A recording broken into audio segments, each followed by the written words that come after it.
First thing I wanted to ask after listening to the album about 30 times in a row, 30 in the span of 2 days. Wow, that's a lot of time. No, I mean, I want to say it's perfect. It's like not long. Yeah, no. You got what you needed to say out Exactly. in what, 28 minutes? Yeah. No, I'm just If saying, I'm even that. amazed that if like that you wanted to spin it that many times is crazy. No, I mean it's not like the music's good. Yeah, So it's like thank it you. wasn't hard Thank to you. do, and Yeah. like all the songs were like perfectly timed. Yeah. My attention span is not that long. Yeah, so it's just exactly. Like, I felt like the songs was like 2 minutes to like 2 to 3 minutes. I was like, that's perfect. And that's what's funny is that I went to dinner a couple weeks ago with my dad, and he was talking to me about the album. He's just like, the album, like, does everybody just like making shorter songs now? Is that what it is? Because I mean, like back in the 90s and the early 2000s, like they was making 4-minute songs, Right. 5-minute songs. You know what I'm saying? At one point, like 5 minutes was acceptable. Right. So it's like, now I understand like people like you and myself, like attention span is a big thing, especially with like the music industry now being like centered around like streams, so like shorter songs, more airplay, more times, you know what I'm saying? It's just like a bunch of different things. But also just me, I don't like listening to songs. I like songs that long. Yeah. I feel like it's an honor. Like if you finna have like a 6-minute song, that needs to be some crazy No, shit. yeah, You that know what I'm has to saying? be insane. It can't just be no like normal, regular song. And I'm not one to be like rapping for a hella long or like making something like drawn out. Like I like, let's do this, and let's do this. Yeah, And, cut the shit. Like that's Exactly. what I'm looking for. That's why I could go back to it as many times as I could. Yeah. And as I was listening to it, I like noticed like a theme. So I wanted to ask you, did you make the album because it has like an intro, beginning, a climax, then it has like the fall, right? So I wanted to ask, did you do that on purpose or am I looking too deep into it? No, I did. Okay. That's crazy that you got that, because I didn't feel. I mean, I felt like I made a very commercial album in a sense. It was a perfect balance between like commercial, like even in some of the blogs that have written about it, it's been described like pop, like like a pop album. But I made it with, of course, like a theme in mind, because without a theme or without a certain direction, you can just be like aimlessly making shit. Right. So for sure there was a theme in mind, and then I watched this video that Jay-Z was talking to somebody about like the art of like timing or like placement and sequence in an album or whatever. And so just like, of course, me already knowing that as a music head, as a hip hop head, as somebody who's listened to these albums that have these insane like placements or whatever, and then also just keeping that in mind, it was like, wow, all right, let's see how these songs fit together to make this theme pull itself out in a sense. Yes, and that's why I wanted to ask you: are you rapping from the perspective of you, or from a character? It's funny. I wanted to rap from the perspective of different boys. Okay. I wanted like in each 8 of the song, I wanted to be like a different boy's story in a sense. So it was. I took myself out of it completely. Okay. And like I feel like once you're able to do that as an artist, you're able to pull yourself out of the art, because a lot of good art is made with like personal, like everything's personal, just like physical, literal art is made like when it's personal, when this is their story. Right. But a lot of times it can be a hit or miss, because that passion, everything is there, especially in music, like because every song is about like your dead cat or like your experience when your girl, whatever. Like a lot of times it can be like, oh yikes, like I don't relate with this at all because this is your story. Exactly. So I wanted to be able to take myself out of the album and just be like, this album is for whatever boy hears this song and is like, yeah, that's me. Okay. This song is about her, like whatever. Yeah. I wanted to just be kind of like the mouthpiece to be able to do that. Okay, because as I was listening to it, like that's what I was talking about. I was like, can I do is definitely like the intros. It's like if it was from one person, can I do is like, yeah, let me know what I'm about. And then Spain is like the what sets the story in motion. Yeah, exactly. It's like it sets the story up for what else happens. It's like the prelude, then it's like the foreshadowing. Like, exactly. How did I get here? It's like the reason why he's like this in Shameless and down to earth. Yeah. Is because of Spain. He got his heart broken in Spain. Exactly. And then Allie comes in and Yeah. she's the voice of reason Yeah. and take your time. Yeah. She's like, listen, you're like this, and you know I want to be like this. That you got that, no, because fam. that's exactly. Fam, I was listening to Yeah. the lyrics, and that's what's funny. You said it was like some people said it was pop. Yeah. Like if you not like taking it all in, Exactly. like I was listening to it like this. But if you just like out, you driving, you listen to it. Here, like, it seems like your radio's already on, and that's exactly what I wanted to do, because I feel like that's where, like, so do we want to do the thing now? like I was saying, if you don't take in the lyrics, it just sounds like happy, Yeah. like bubbly, like you can just like crank your head to like Exactly. Shameless, Yeah. or like clap along to Take Our Time, Yeah. and it's just like, man, or like From Me, that song is so groovy. Oh, thank you. That song is ridiculous, man. Yeah. Like it's just like hard to not just like. Yeah. But then you listen to it and it's just like, man, this dude is hurt. Yeah. That's why I was gonna ask if it was you, because I was Yeah. gonna be like my nigga, like are what you happened? okay? Yeah.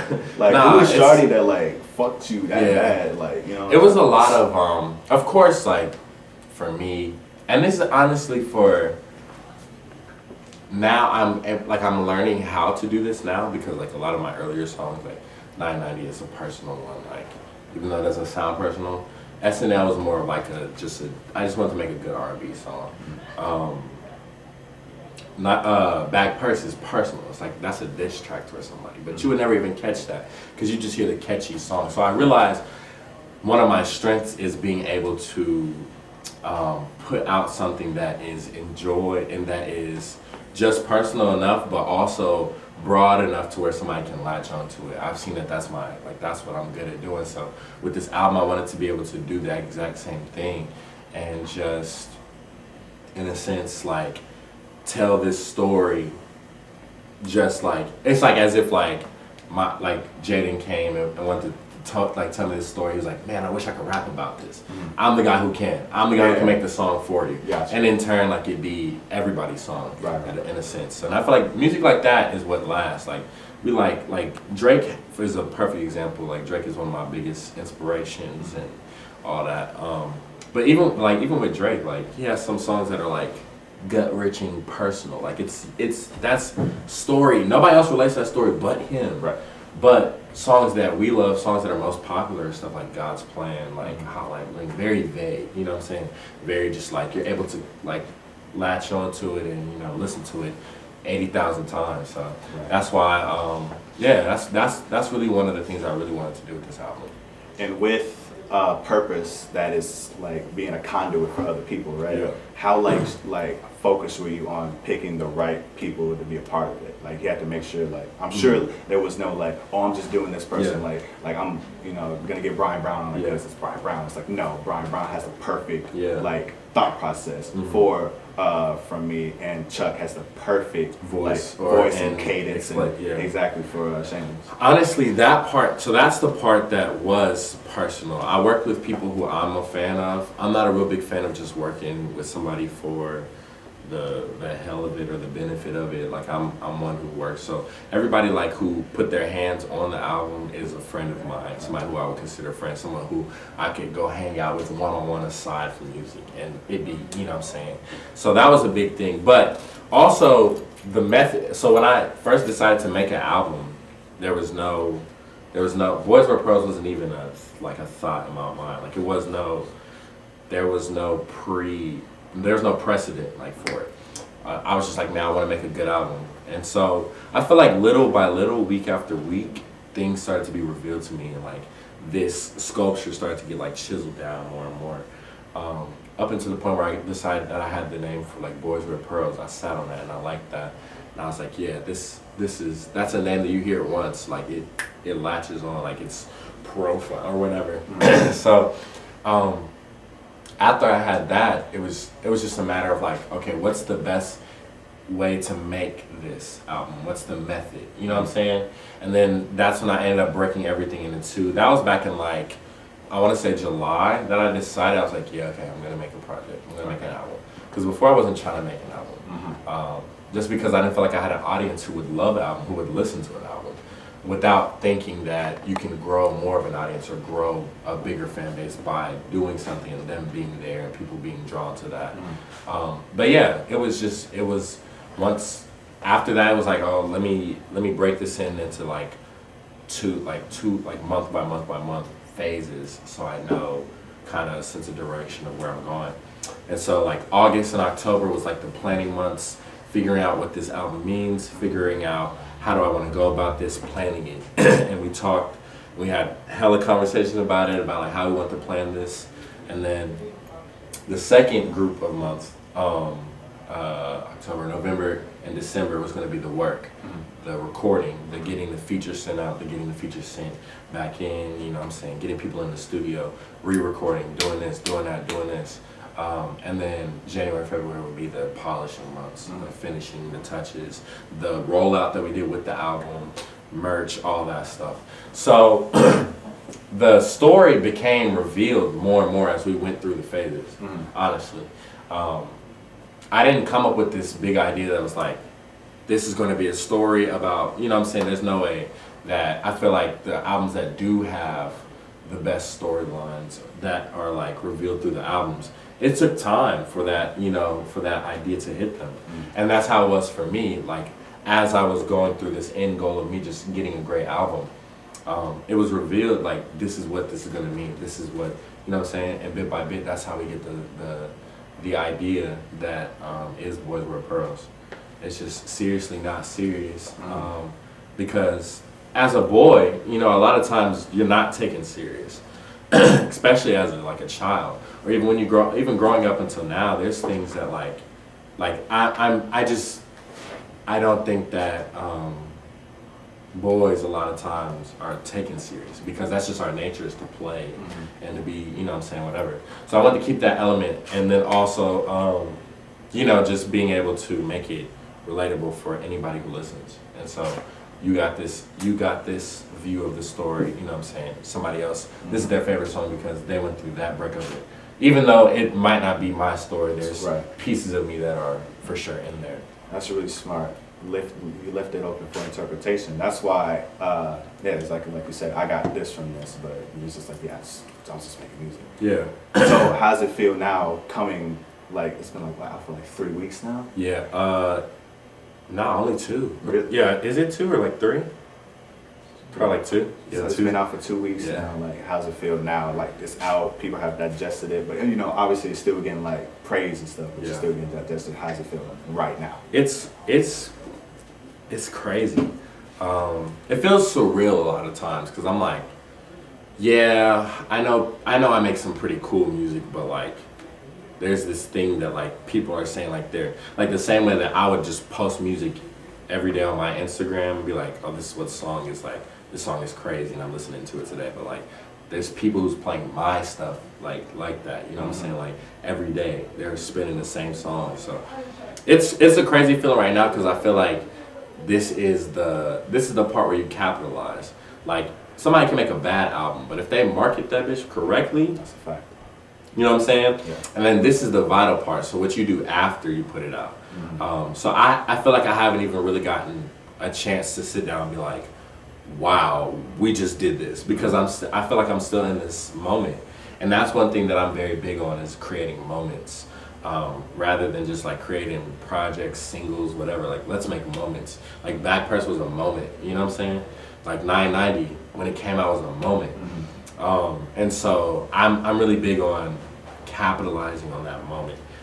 And so I feel like I'm still doing that right now, even though it's out, even though it's been out, and it's been receiving praise. I feel like I'm still a part of. I feel like I'm still making an album. Still feel like it's not out yet. You know what I'm saying? And just as hard as I was working to get it out, I want to work even harder to get it out. Right. You know?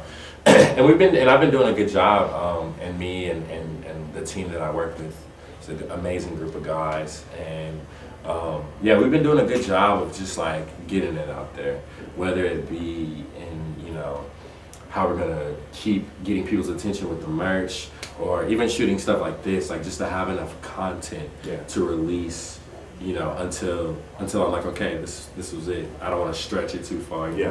But man, you gotta think about it, like when The Life of Pablo came out, how long were people on that? Like, how long were people stuck on that? Right. You know what I'm saying? Still. So it's like, and that's the same kind of thing. It's like, I'm just wanting to capitalize on that moment and make a moment that people can be in forever. Sick. What's your favorite song? I'm sure that changes, but like today, right now, what's your favorite song on the album? I think the last one that I listened to, or the last one that I went and played, was Fall Out Boy, which is wild. Because I felt like that was going to be an album cut. I felt like that was just going to be one that was like, this is a good song, but these are great, you know?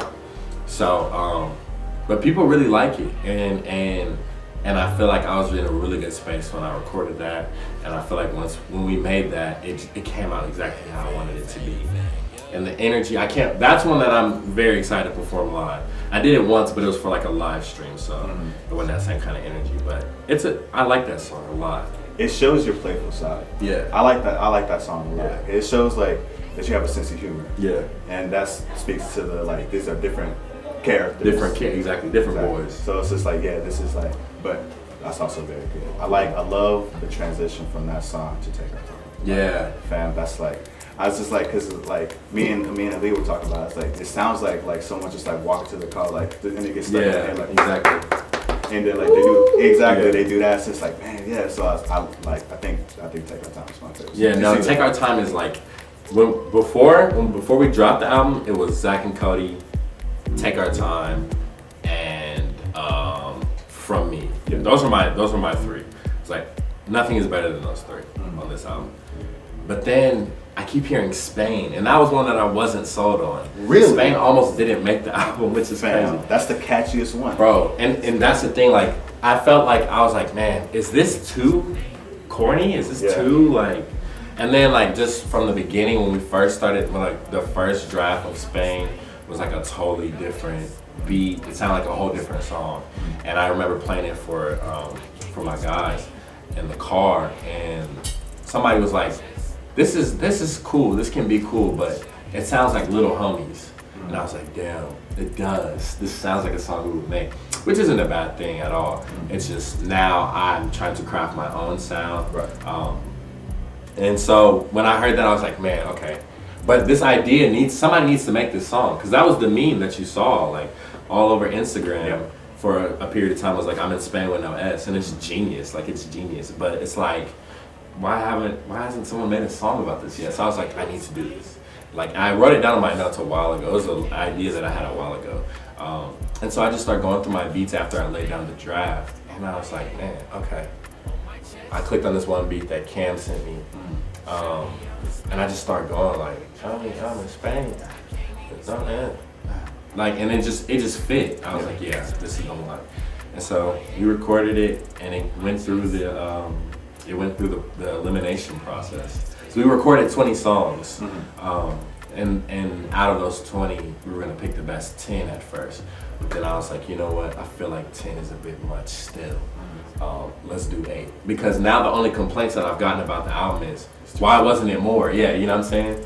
And it's like, I'll deal with that. I can deal with that. I can live with that problem. It's not too short to where it's gone, but you know, it's long enough. And if it makes you want more, pause, because that sounds really but it's long enough that if it makes you want more, then you know the rest. Nah, yeah. But no, like I said, that's just great. Like that was great. I love the beat for Down to Earth. Yeah. That was also super groovy. Yeah.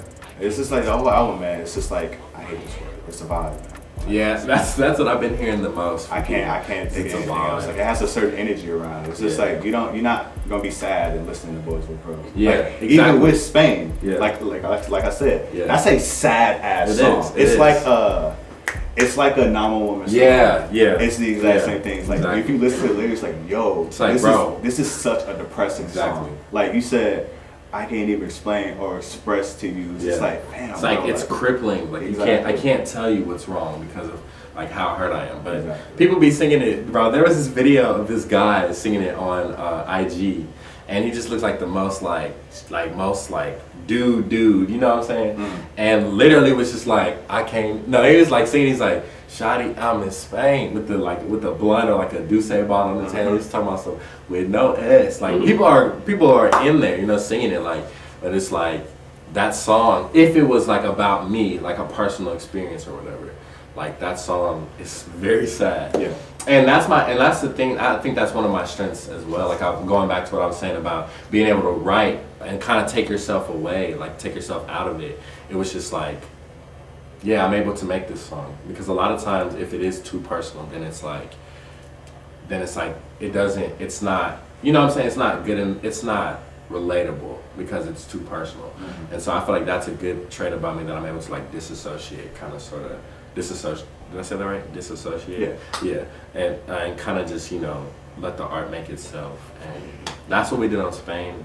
I don't even want to say we did Spain because I just started writing it and I had already had like an old beat and I just put the two together.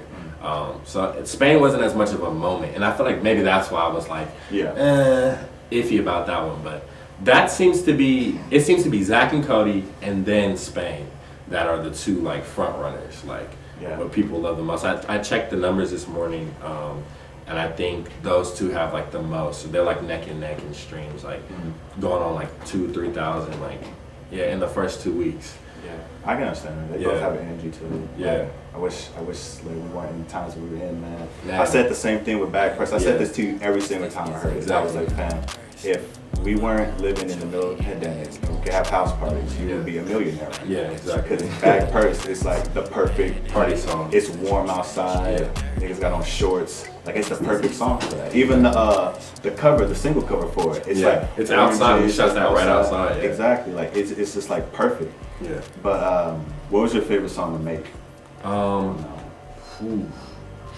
The favorite song to make. It might have been Fall Out Boy. No, from me. It's from me. It's from me for sure. Cause Brown was there when we made it. He was there, and that's what made that the most fun song. Like he was there, and we played 2K. He beat me. He's good. Brown's good. He tweets about that. Yeah, Brown's really good. So he beat me. I remember playing him this song that I had. I was like, bro, I need you to put like some quick bars on here or whatever. I wanted a verse. He was like, nah, man. Forget that, I'm about to sing, like, let me sing. And I think he was a little drunk. I think he was, you know, because Floss was there earlier today, too. We were shooting something with Breezy for Visionaire, and I think one of them had brought, like, some alcohol or something. And he was gone, like, Brown was gone, but he just went in there and, like, I don't know, sing to you, but you don't. Yeah, he just, like, kept going, like, it was like, wow. He comes in a different energy that I'm used to. Yeah. It's like when I think about Brown, I was like, oh yeah, he sings too. You know what I'm saying? Exactly. That's the same with him and Chuck, man. They're both exceptionally good at both. Mm-hmm. Like if Chuck Indigo was just a singer and not a rapper, still very, very good artist. You know what I'm saying? Chuck's voice is insane. And that's what I felt like I like needed on Shameless. It's like as soon as we like, Shameless is probably the second most fun to make. No, it's for sure from me, because I produced the beat on From Me as well, so it was like to have Brown on my beat, it felt like an accomplishment of mine. And then just the experience was good. Fall Out Boy was fun because when I wrote Fall Out Boy, I was back in Huntsville, and my friend had this shed that was like turned into a studio, and everybody had left. They were gonna like get food or do something. They were gonna be gone for a minute, so it was just me in the shed with these speakers. So I started playing Fall Out Boy, and I remember just like bouncing around the whole shed, like I was jumping on chairs, like it was only me, which is very rare. I don't like work efficiently with like a lot of people around, but I usually do have like either like Richard or like just all of them with me or whatever. So it's very rare that I am just by myself. But I was jumping up and down, I was on the chairs, like I was like spinning around, I just kept on saying, she like I just kept doing it, and it was like that. And then when I think I came home that next morning and I recorded Fall Out Boy, like early in the morning. We recorded it, knocked it out. I fell asleep while Hank was mixing it, and when I woke up and listened to it, I was like, yeah, this is it, this is good. And originally I wanted to send it off to Bari, but you know Bari, do you listen to Bari? I don't know, but I know of him through you. Yeah, Bari is like one of our favorite artists, or I can say for myself. I don't know if y'all would say that, but I can say for myself, one of my favorite artists.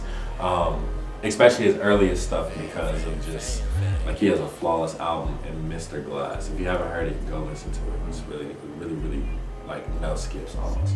But he works a lot with Monty Booker, and you know, with Smee and all that. But yeah, he just had like I felt like this was a Bari-esque song, so I was like, gotta get him on this project. And but yeah, it ended up not, it didn't work out, so we were just like, all right, I'm just gonna take it, I'm just gonna do it myself. Gotcha. What was your, like, what were you listening to while you were making it, if anything? Like, what inspired this project? It was probably while I was making the project? Yeah. I just meant that one song. No. While I was making the album? That's a lot of music. I feel like I went through, we started it like at the tail end of like the quarantine summer, right before school came back in session. So around that time, I was listening to, I had just gotten into Brockhampton like heavily. I was listening to some of their stuff. I was listening to, I remember listening to a lot of Brockhampton, a lot of Solange. I think it was just one night, me and Jaden were coming back from, I think, Jolton. Which is like way out there, but and he just started playing like the whole Solange album, and I was like, man, it's been so long since I've listened to this album in its entirety, but it is so good. It's perfect. And then I was watching the short film that came with it. I was like, oh my gosh, this shit is amazing. So I was listening to that a lot, and Down with the Click was like my favorite song. I just woke up in the morning feeling like an angel, like just like the way everything, like that song is just 10 out of 10. No, you're absolutely right. Literally, I was just like, bing, ding, ding. Like, I was in there moving, you know what I'm saying, whatever. But I was listening to that a lot.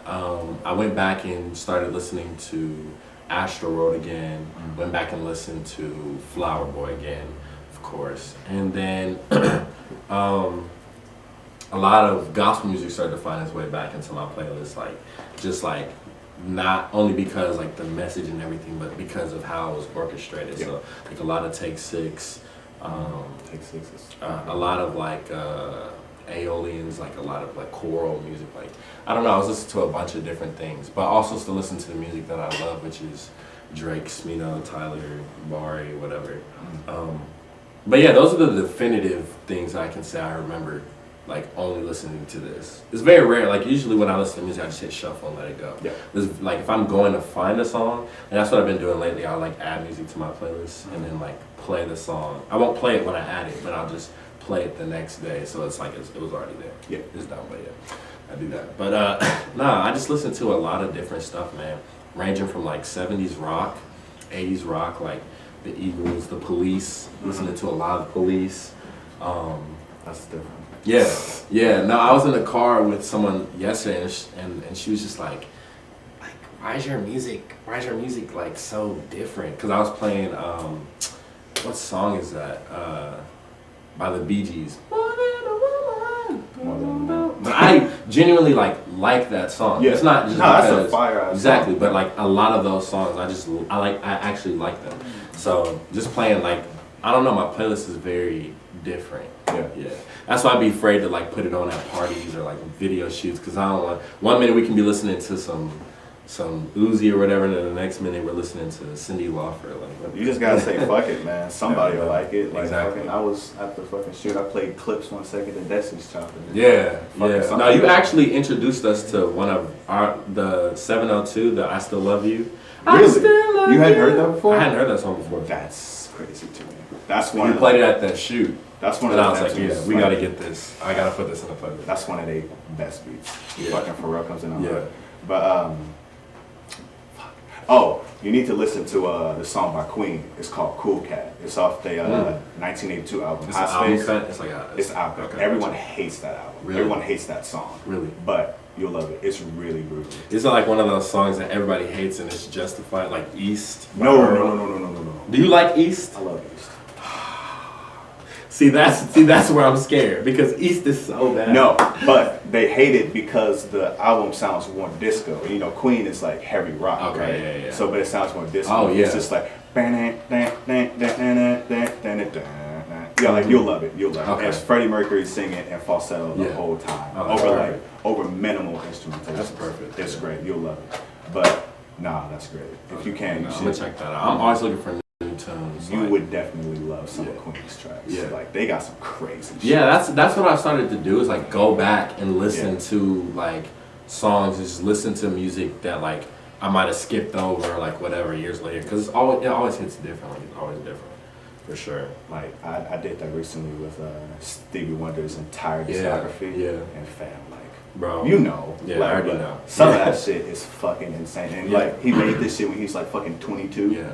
Like nigga, I'm almost 22. Walking, living legend. Yeah. Like it's literally. I think my favorite song by Stevie Wonder is the dun, dun, dun, dun, dun, dun, you make my job burning fire. All I do. All I do. Yeah, all I do. Yes, no. Yeah, That's crazy. that's probably my favorite song. That girl is insane. Fuck. Of course I remember. I forget it as soon as I'm about to talk about it. But Don't You Worry About a Thing, of course. Yeah. That song is insane because he's flirting with a girl in Spanish at the beginning of That's it. funny. It's so random. I didn't want to get on the Stevie Wonder slander because No. people be saying he not. You know me. I've said that before. But Yeah, there's a version Your of people. There's a version of Yesterday, Yesterday, Yesterday that's all in Italian and it's Stevie singing in Italian. Because why not? Because why not? Exactly. It's fucking insane. Yeah. I think about that like You will know. That's the best Stevie Wonder song. That's what I was trying to I think about that like even when making an album, like what was the process like compared to mine for this? Like what was the process for somebody else's album? Like for a Thriller or for like a Off the Wall. Yeah. Back then, like minus all the technology we have, like what was the process? 'Cause I'm always interested in that, and I'm always interested to know other people's like process of like. I wish it was mandatory that if you were gonna release an album, there has to be some form of behind the scenes for They like. used to be. People don't do liner notes no No, more. I know. And people, and just like even visual or just having something to be like, okay, this is who did this is who did that. Like, man, I wish I could know what went behind like Nothing Was the Same or like a Black Swan or whatever, you know? Because that's, I don't know, I feel like you can learn from that. I feel like I learn a lot from watching other people's process. Whether it's like, okay, maybe I can incorporate this into my own or that shit is dumb, I'm not going to do that. Whatever, like I can learn from it for sure. We've talked in the past about like your work process. You said like you make a song or you make a project or whatever. You do it for it's like where you feel like it's its run, and then you don't like promote it, talk about it, do it anymore at all. So after you're done with the whole cycle of Boys Will Pearls, what's next? I feel like that's like, I feel like you just asked me if I'm going to the league or some shit like, what's next? You know what I'm saying? But I feel like, I don't know. I know there's two other things that I want to do before the end of the year. I want to make a book, a portrait book with all my friends' pictures, all the pictures that they've taken, and any pictures that I've taken. But just like I just want to make I want to make a yearbook without the school, basically. There's a bunch of memories and shit like compiled into one thing that you can look through. That's one thing that I do want to do before the end of the year. And then Poor Clothing. Want to get that off the ground and running. Poor Clothing is the clothing brand. I had the idea, I want to say sophomore year, the beginning of sophomore year of college. I had the idea for a clothing brand called Poor Clothing. And I started like, when quarantine came, I started to like do different like samples and looking at this and seeing if I wanted to do this. But then when I decided to do the album, I kind of took a break on that and was just like, we'll do this. I'll pick it back up later if it presents itself. But I was able to kind of roll out Poor Clothing through the merch for the album. So Poor Clothing was kind of like the sponsor or like whatever. And then this was like the album merch. But yeah, I want to be able to like lift it up, like completely get it off the ground and like get my LLC, get that be, make that a business, a regular thing, like a thing. And yeah, those are the only other two things that I for sure want to do. I'm working on a documentary right now that kind of documented this process, but also just like what we've been doing since the pandemic, I guess, or like coming back to school from the pandemic. called Poor TV, and I want to put that out. So I'm working on that. But I don't want to say that's something I want to do because it's going to get done anyway. And then we wanted to throw like an event for it to like release it, but I don't know. We might be able to. Like things are looking a little better with COVID. Like cases are dropping and stuff. I don't know. We'll just play it, see how that goes. But after throwing the release party, I was like, yeah, there's nothing that we can't throw. Like there's nothing we can't. You know what I'm saying?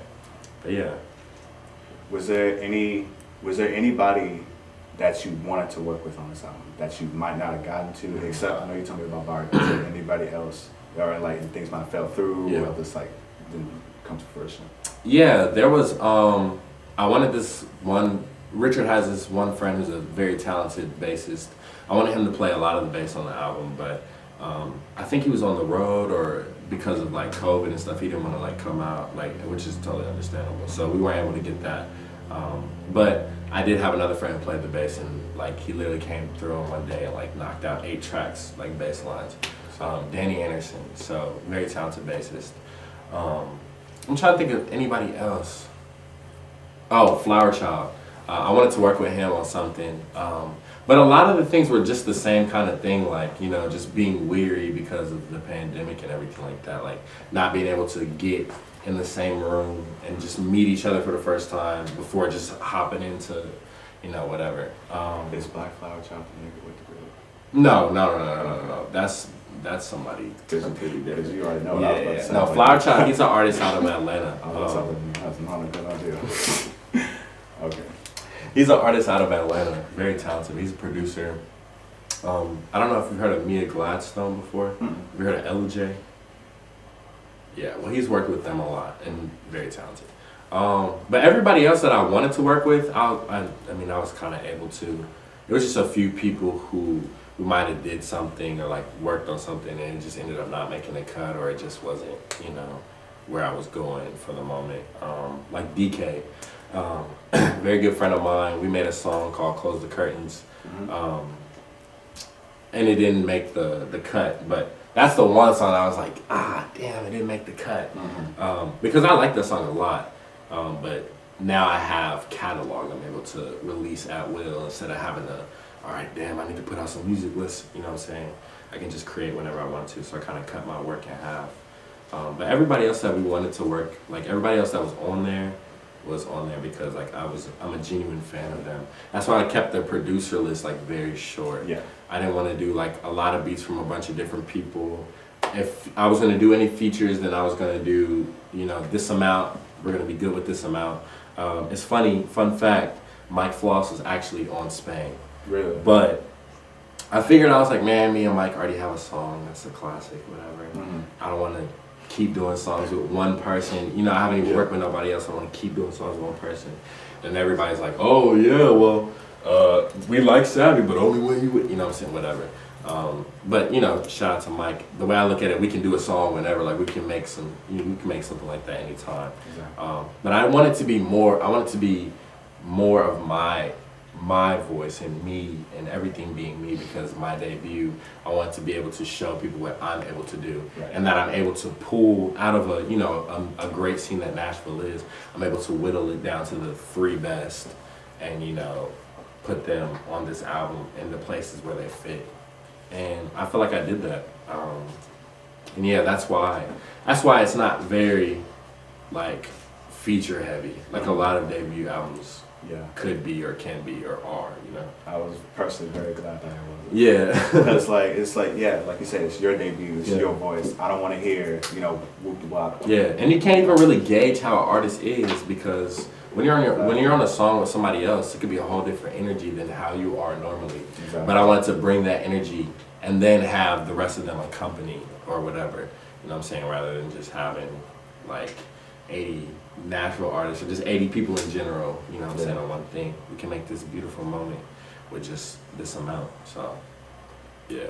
You executed that very well. Like, thank you. And you know me, bro. Like I say something, I don't like shit. But when I was like, listen to this, I was like, fam, all of these songs are genuinely good. I'm not just saying that because you're the homie. You know, I wouldn't do anything by lying to you. Exactly. Like I genuinely like all 8 of those songs. Like that's why I could listen to it like back to back to back. So it's just like, it's like, oh, and that's this coming up, and this coming up. Oh man, the transition from Can I Do to Spain was fucking incredible, by the way. And it's like, damn, it's like I know this song is coming next. It's the same thing with Flower Boy. I can't listen to the album on shuffle because it's just like, fam, I already know. You have to put it in the order. Exactly. After this song. Or play one song and then play something else. Exactly. Yeah. It's like I don't want to hear anything else after this, so I have to like turn shuffle off. It's funny because that transition from Can I Do to Spain was like last minute as hell. I think that's one of the last things that we did. And when I did it, I knew I always wanted that transition. I just didn't know how I was gonna get it, what we were gonna do, who was gonna do it, when it, like I didn't know any of that. So it was like very like last minute. I was like, but this has to be there. It needs to be a transition off bat. And kind of just like, you know what I'm saying, did that, made that transition. And when I first did it, I could kind of see everybody's reaction. Everybody was like, I don't know. But after listening to it a couple times and hearing the mix, I was sure of it. Right. So I didn't really care what anybody else thought at that point. And then all the people that have written about it have talked about, or that have talked to me, have talked about that transition, or talked about the transitions, you know what I'm saying? And yeah, transitions can be a hit or miss. No, yeah. A lot of times. So you'd be like, yeah, what? Why is this here? Or you know what I'm saying? Or it's like, man, you didn't even notice. Because when you listen to Flower Boy, that's how it is. You don't even notice that it's the next song. Exactly. Because it blends so perfectly. And that's one thing that I wanted to just make sure that I capitalized on, for sure. And it goes like back to what my original point with the theme and like the conception, like Shameless just comes in like it's like a fucking punch in the chest. Yeah. It was just so perfect for the subject matter. Yeah. So that's why I was like, damn, man, like this nigga is a fucking like genius. Thank you, man. I was like, because I like wrote that in my notes. Like I'll show you after we're done. I was like, fam, if this nigga playing this shit out, he's a fucking genius. Bro, and it's like also like we realized after listening to those two songs back to back, it was like, man, it's in the same key. Like after you come out of Spain, or after you come out of Spain, like that same key or whatever.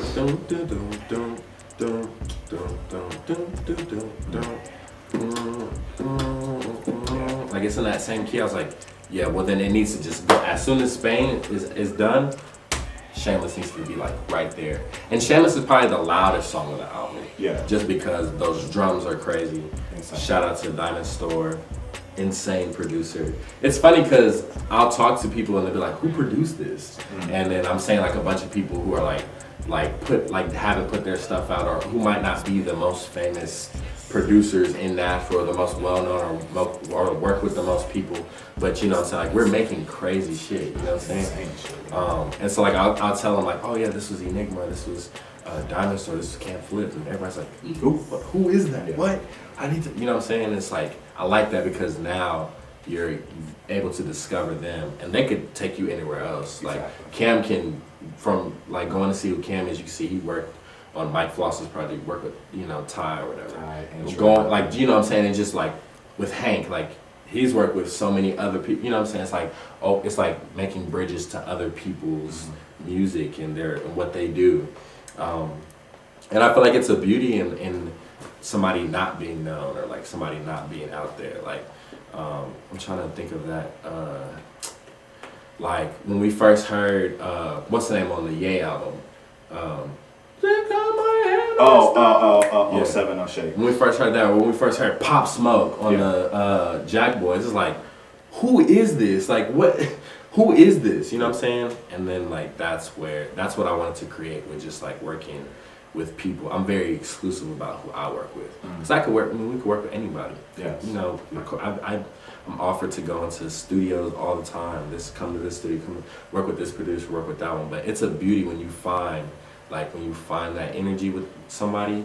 And I feel like, especially with Richard, I'm not gonna say his artist name, but with Richard, it's like with Down to Earth, we literally made it right then. Like he was making the beat, and then while he was making the beat, I just caught a flow, and I was like, going out tonight. I want to be.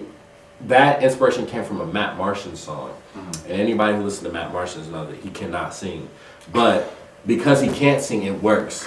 And it's beautiful. Like it sounds like, it's like, man, I know, like, I don't know. It's like magic low key, because it's like you can't sing, but this sounds good. How did that work? No. And so that's kind of how I wanted to kind of interpolate, because I don't think I'm the best singer, but I mean I can hold a note.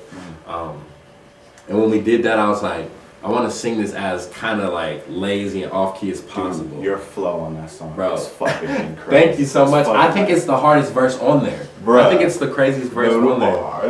Yeah, I think it's, and it literally just came like as soon as he was playing the beat, I was like, grab my hand and said she wanted to dance, said she wanted. And that song is perfect because it shows off like, that's what I was talking about, like characters, like fam, like it shows off the nigga got trust and commitment issues now because of fucking Spain. That's why I was like, nigga, that song is the fucking It's funny because after making it and listening to it a couple times, like it'd be a couple times I'd be in here just like listening to it, trying to get like is this right? Does this need to be moved here? Do we need to do this or whatever?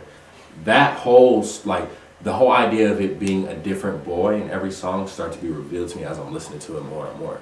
But I was like, I wonder if I just put this out and just put it out as just a solid sonic album. Will anybody come and tell me what they took away from it? And for you to like say that, like lets me know I did my job. So I cannot wait. That's crazy. That's crazy. No, that's you gonna be because like you can see like my fucking insane thought process, just like chicken scratching and shit. And that was the thing that was a pressure that I didn't want to put on myself when first going to the album, because the first idea for an album was called Pantone. We were gonna make every song a color, like make it feel a color. But with that, I feel like it's too it puts you in this box where you have to do this. If you don't execute it right, then it's a terrible album. It's a terrible idea. But with Boys Were Pearls, it can mean anything. And the meanings that I have for it doesn't necessarily mean that it's the meaning that somebody else listening to. It's just like, this album raw hell, fool. But you know what I'm saying? Somebody else like you who's a music head who listens to it gets this whatever. You know what I'm saying? So that's what I really wanted to do, is like make something that like can be just ambiguous, I guess. Yeah, it could be anything, it could be whatever. But like I want it to be seriously not serious at all. I don't want to be serious because boys aren't taking it serious, you know, in a sense. And so even from the videos that we're shooting and stuff, it's like when you see it, it'll match what Boys Wear Pearls feels like and everything like that. And yeah, there was only the most of it was just like, these are just really good songs. Like if I heard one of these songs individually, I'd be like, man, I gotta hear that again. And I wanted to make an album of that. The only song that when we made it, I was like, yeah, this is for sure going on there. Like for sure has to be, was Zach and Cody. Because we had used that Solange chop to like kind of promote everything. Like everything that had anything to do with the album, the making of it, us walking out of the studio, a picture of us in like I was putting that sound there on Instagram. So people were like getting drawn in by that. And already, like, I saw people start to use that sound whenever they would see something that was relating to the album. So I was like, yeah, we gotta sample this. There's no way we don't have a song with this on it.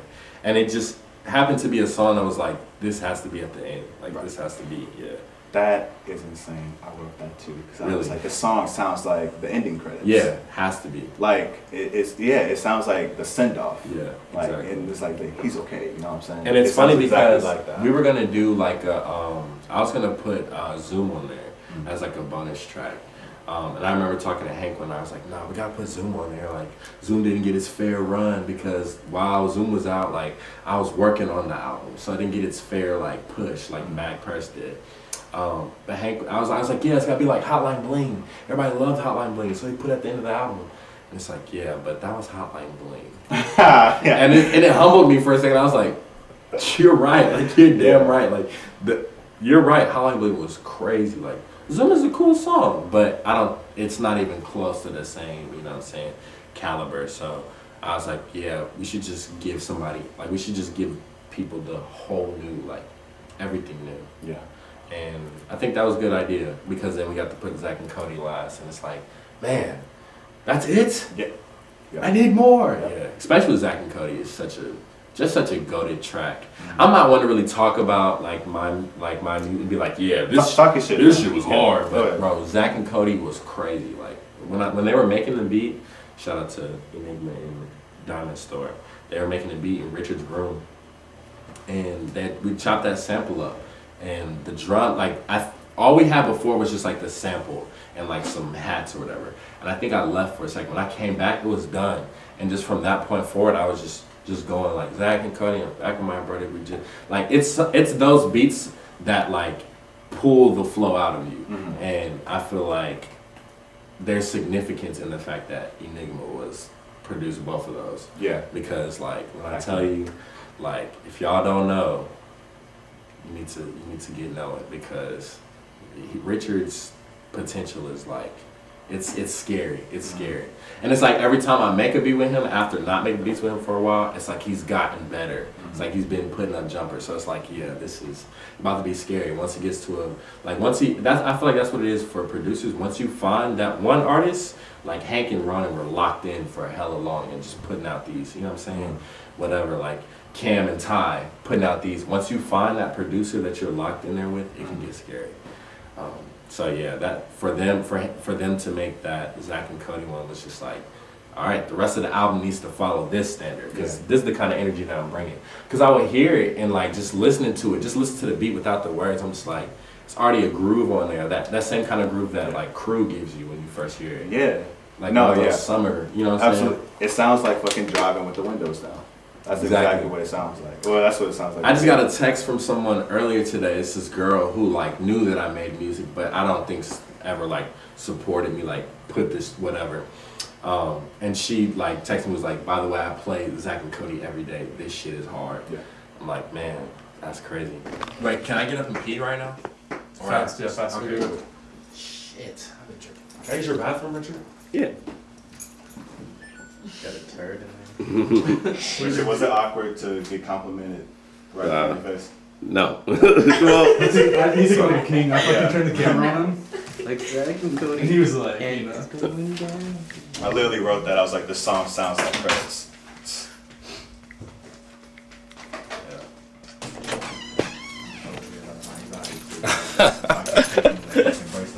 Putting it on another arm. Hey, I don't know why I thought you had on a different outfit. Oh no.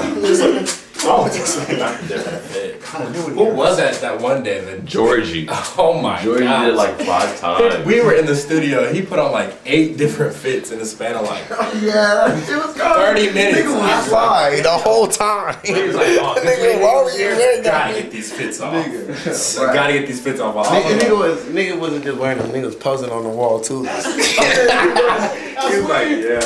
Nah, but shout out to Jordan, bro. Got like my pants. Look at my pants leg. Making noise. Made in Atlanta. Made in Altanta. Shout out to It does say Altanta. Made with Love, Altanta. Shout out to Georgie. Shout out to Altanta. Doing this thing, man. Hell yeah.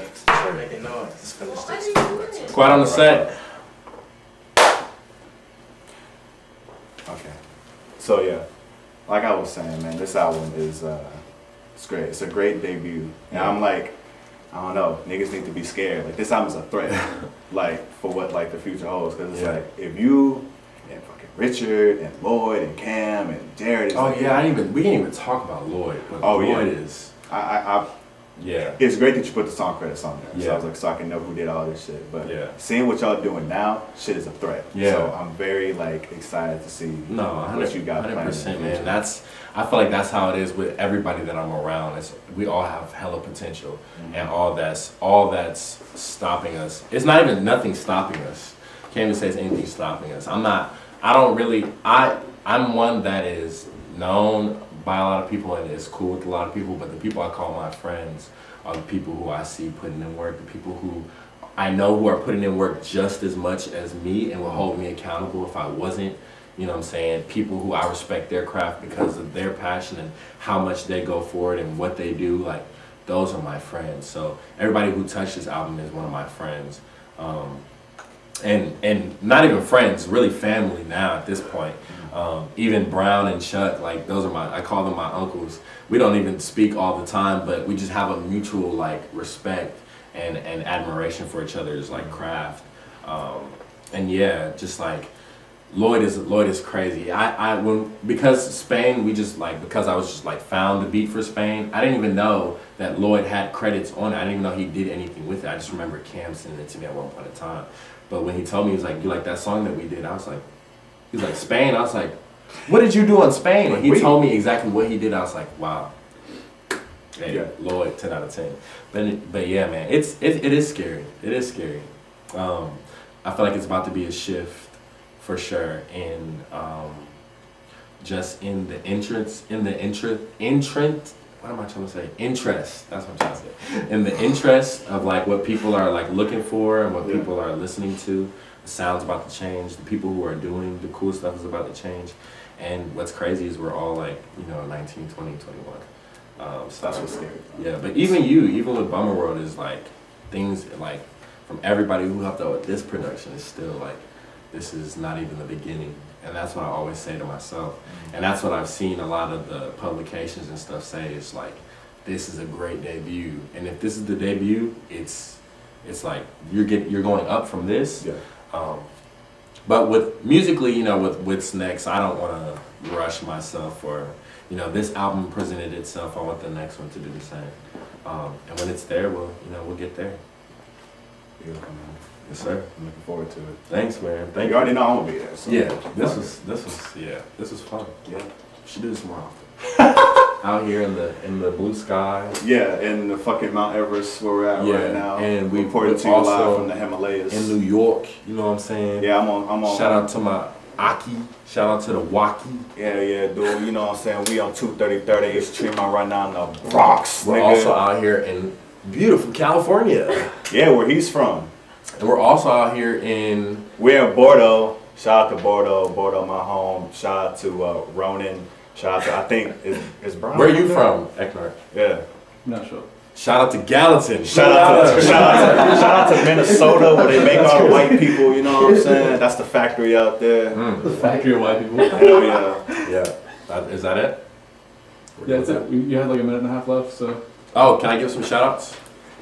Shout out, Go man. for it. This one's about to Shout out. literally a minute left. Okay, Shout out to Bummer World. Keep going at the same time. Shout out to my Hank. mom. Shout out OG. RP my dad. Shout out RP the my database. bro. Shout out to my girl. Shout shout out out to the homies. Sky. He's part of the database. Shout out Arlette. Shout out my brothers. Shout out Ayana. Cam, Happy, TJ. Shout out Lloyd. Jacob. Shout out Ali. Shout out Brown. Yeah, shout out to all black Chuck. people. RP Shout out Malcolm Floss. Shout out Jack. Shout out Jonathan. That's my lawyer.